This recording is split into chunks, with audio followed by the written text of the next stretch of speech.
Hi, this is Chris, and in this video we are going to take a look at questions 22 and 23 from section 4 of SAT Practice Test 2. So here we are given an equation and a description that's going to apply to both questions 22 and 23.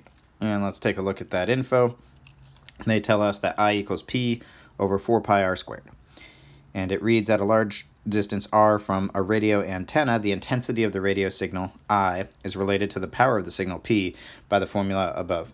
And it's helpful to note that they do give us the meaning of the variables included. That way, if a question asks about it in the text, we know that we can look back and find what each variable represents. So for question 22, which of the following expresses the square of the distance from the radio antenna in terms of the intensity of the radio signal and the power of the signal? And this is a great example of how important it is to use your answer choices to your advantage, because the text there can sound quite confusing as to what we're even supposed to do, but our answer choices all show r squared equals for each one.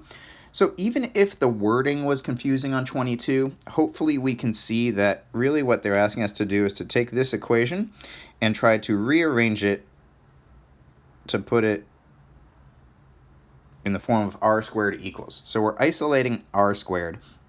Let's see if we can figure out the best way to do that. So first of all, if something is in a denominator, we want to get it out of the denominator if we're trying to isolate it. And the best way to do that for this equation is we can multiply both sides by r squared. And when we do that, we get I times r squared. Oops, let's write that a little neater, but we get I times r squared equals P over 4 pi. So hopefully we can see that what we did by multiplying both sides by r squared, essentially our r squared is over here in our denominator, and then when we multiply to the other side, it moves up here to our numerator. So with that, we can now do one final step, and in order to isolate r squared, we have to divide by I on both sides to cancel that intensity out. So here, when we divide by I, that means our intensity will be in our denominator on the right side, and we are left with r squared equals P over 4 pi times I. So that's going to be our answer to this, which matches answer choice B on 22. Now, in question 23, it's going to apply to this same equation, but here they're throwing some numbers at us. And for 23, it says for the same signal emitted by a radio antenna, observer A measures its intensity to be 16 times the intensity measured by observer B. So they're looking for this relationship here, and it says the distance of observer A from the radio antenna is what fraction of the distance of observer B from the radio antenna.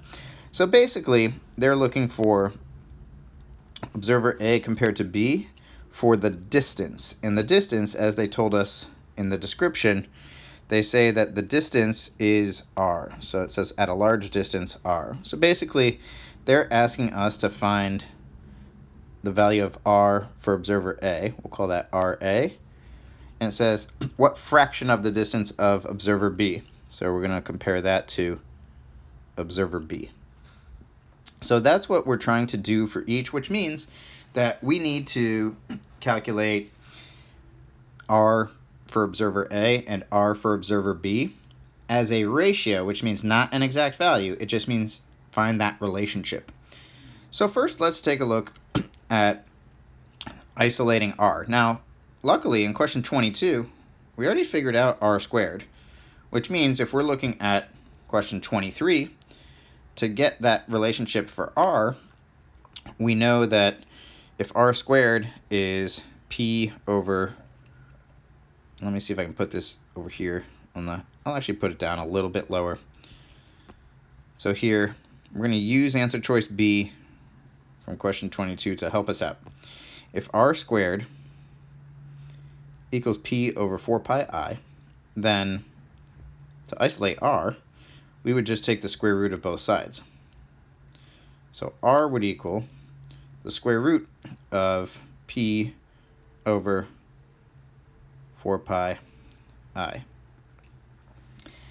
And I'm going to show you a way that we can simplify things a little bit, because in this case, whenever they're asking for these ratios, the only variables in question that we really need to pay attention to will be any variables that are experiencing some sort of change or difference in value. Anything that is a constant for these questions, we can cancel out. So that means that here, this is what the equation would look like if I were to write it out fully using this expression for r and applying that up here. It's going to look a little bit messy. This would be the square root of p over 4 pi I for observer A over the square root of p over 4 pi I for observer B.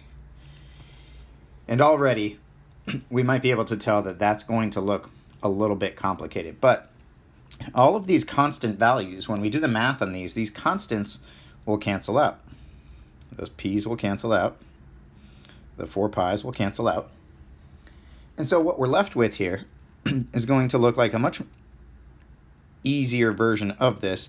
This will just be the square root of 1 over, let me zoom in to write that a little bigger, but this will be the square root of 1 over the intensity for observer A compared to square root of 1 over the intensity for observer B. And when they give us that relationship, as observer A is going to have an intensity 16 times the intensity measured by observer B, then for our purposes here, we can plug in intensity A is equal to 16 times intensity B. It's a little bit of substitution that's going to go in here, and when we do that, we get square root of 1 over 16 times the intensity of B, and this is the square root of just 1 over the intensity of B. Again, those will cancel each other out, and we'll be left with the square root of 1 over 16 over this whole thing. The square root of 1 is just 1, so we don't even have to write that in there. That entirely cancels out.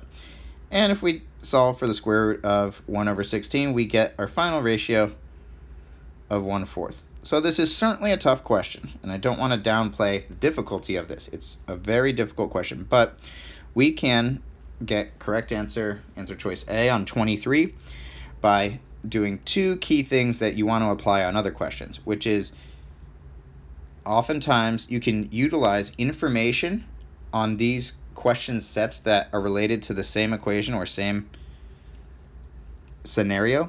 You can apply information from one to another, and that can sometimes be helpful. And then when you're finding a ratio, you can cancel out all constants like we did here to simplify that. And when you cancel out constants and you apply previous information, it makes an extremely difficult question only moderately difficult.